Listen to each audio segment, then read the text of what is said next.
Good day, my ladies and my gents. Today we're going to talk about getting your paint all nice and pretty and polished up and nice big mirrors shine like a showroom, and it comes out pretty nice, and it only takes about 15 minutes.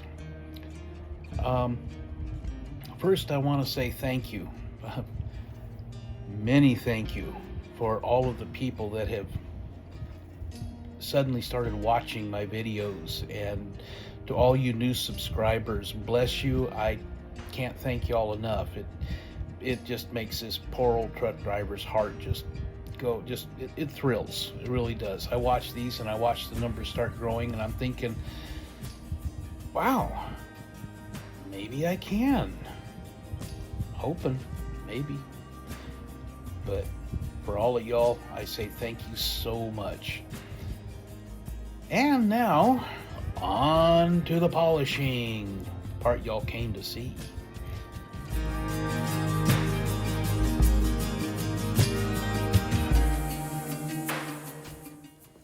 Okay, working on the Hudson. Doing the paint. This is kind of a follow-up to the bad paint, how I cleaned that up.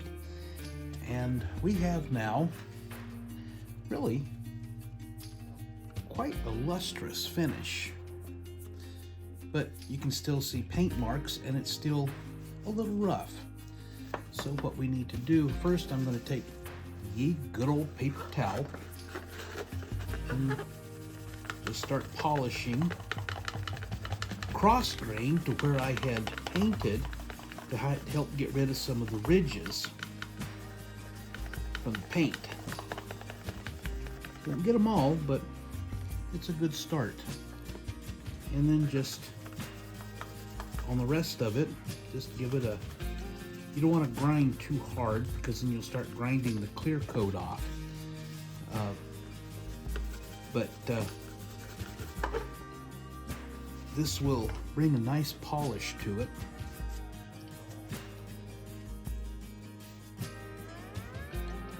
And just keep working at it. Nice and easy. Don't get carried away. You get a really pretty shine out of it. Just, you can already see that it's getting more shinier. But you want to be sure your paint is dry before you start this. Because if it's still damp, you're gonna smear it, and you don't want to smear it. Something as well, if you're going to put chrome trim, like I did here with the silver paint, or along here with the chrome pin, the Molotov chrome pin paint,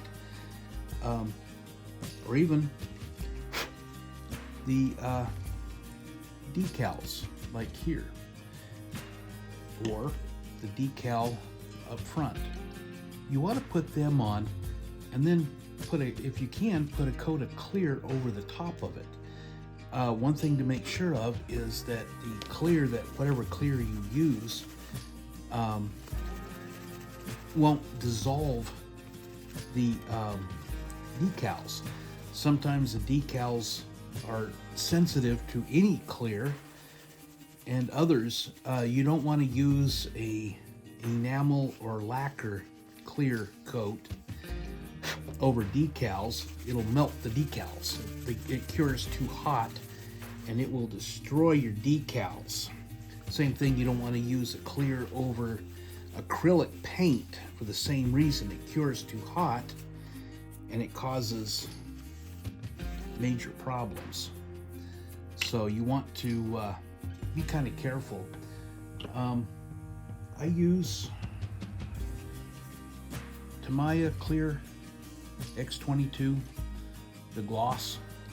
I've also got a couple of bottles, one of matte and one of semi-gloss, for other, if you don't want a high gloss on things, but you want a clear coat over some decals, like, oh, maybe you're making a plane, or you're wanting to do one like a government vehicle with no shine, and you want decals on it, and you want to cover the decals, and you don't want them to be all glossy, so you put a matte or flat finish over the top of it with the clear, it seals the decals, and you can handle it without fear of damaging the decals, but you won't get a high gloss.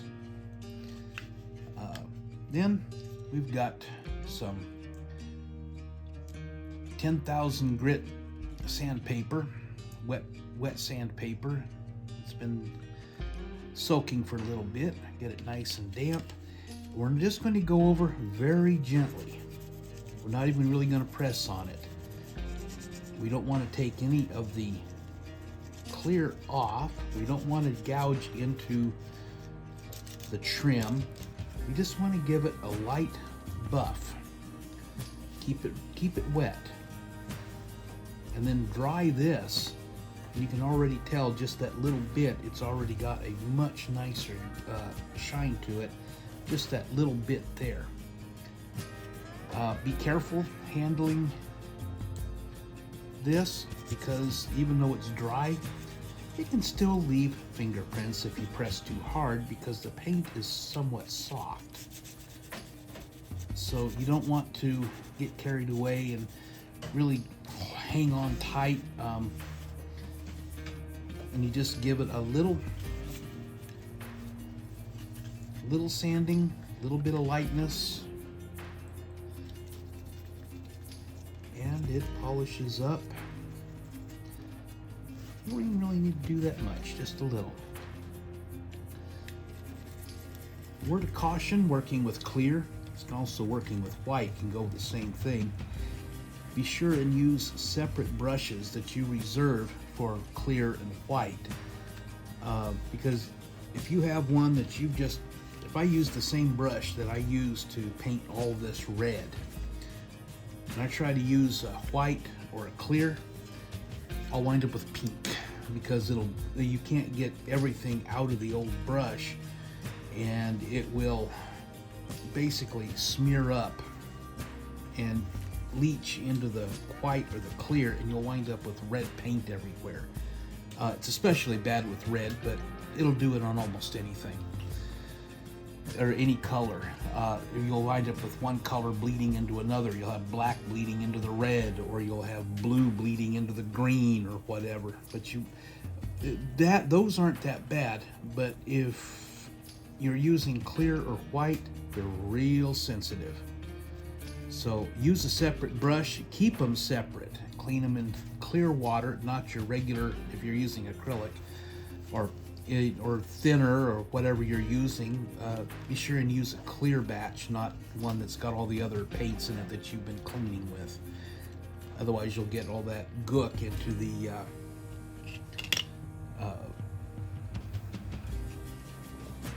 the paintbrush. And we pretty much now have done a quick hand polish to get this all nice and prettied up. Didn't take long once you get that clear gloss on there and you get a nice even finish. Then we're going to go to wax.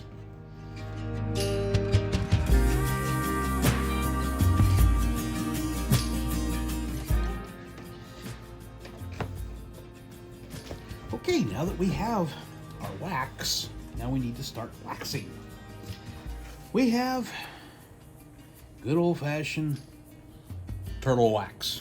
It's what I've used since I was a kid, helping my mom or my dad polish the car back in the 70s. It's just good old-fashioned turtle wax.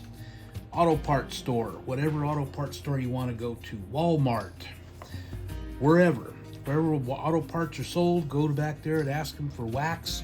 Whatever brand you want is fine.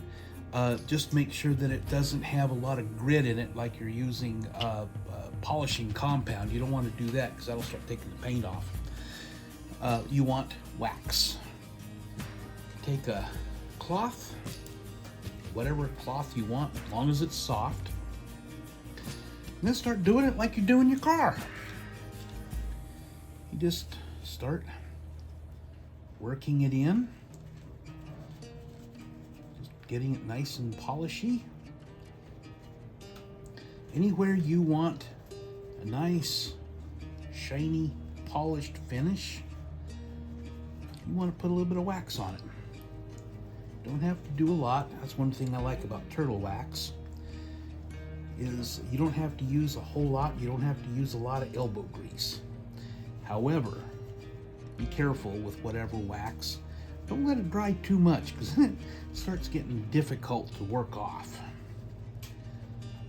Give it a nice polish, give it time, get a nice coverage. It doesn't have to be glommed on or thick, or you're not trying to grease your car. You're not trying to do something like that. And then get a clean cloth, a nice soft one. I like using old socks.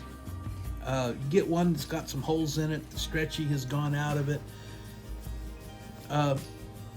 They're great. Plus you can put your hand in it. Try not to get the seam where it'll get on, because that can gouge the paint. And then, really before it's completely dry, just start working to get off. I'm polishing it with this wonderful clean cloth that you've got hands on. And again, you don't want to get your fingers on it. And just work it nice and easy. And when you get done, you can go with another coat if you want. If it's not quite enough that you want, you can do another one. You can do, before you start this, if you wanted to put a second coat or a third coat, a clear coat on it, and get a little more depth, that's perfectly acceptable.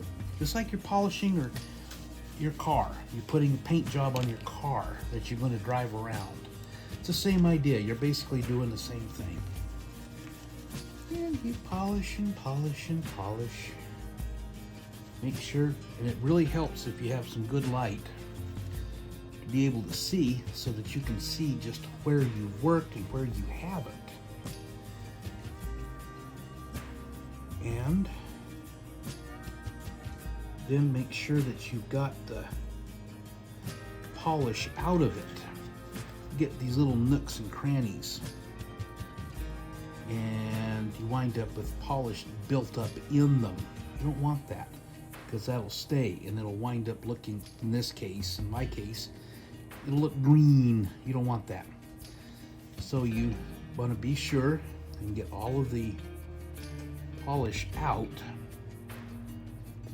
You need to get the gas cap in, coat of clear on it and polished on it. You still need to do that. I forgot about it.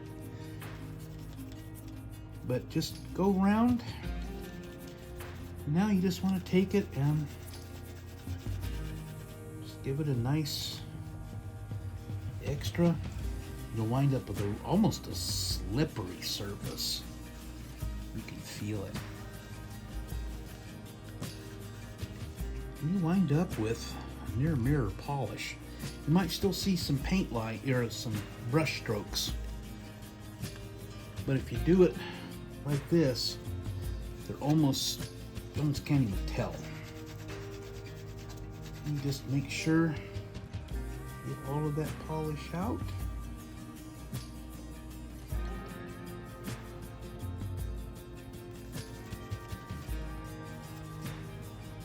And get it out of the door lines. I'm going to go over here shortly and grab my pin and put lines on it. The problem with doing this like I wound up doing it, I kind of forgot. I've got the key lock things here that I forgot to put a little bit of paint on. So that's that, and the lines will be the very last things I do, because they have a tendency to smear. What I should have done is line these and let it dry, after the paint had dried, before I even started putting clear on it. Put the lines in, let them dry completely, because the little pins that I use smear. But you'll now see I have a mirror polish on this, like it's straight off the showroom floor. And we got the hood. It doesn't take long. And you take this little bit of paint job. It looked pretty good before. Do a little bit of work on it. Don't get carried away. Don't go all Magilla Gorilla on it. For you youngins, look it up. He's a cartoon from back in the 70s. Then you just do that and let it sit for just a second. And start polishing on it. Use a real soft cloth. You can press a little harder and get a really nice shine on it. Some people, there are some on YouTube that have put up videos about how to use polishing wheels and this kind of thing, and I've tried. I have no luck with it. I'll burn the paint off before I get it right. So I stick with hand polishing. Works, comes out, a little bit of elbow grease, a little bit of time. And we have now polished the car. And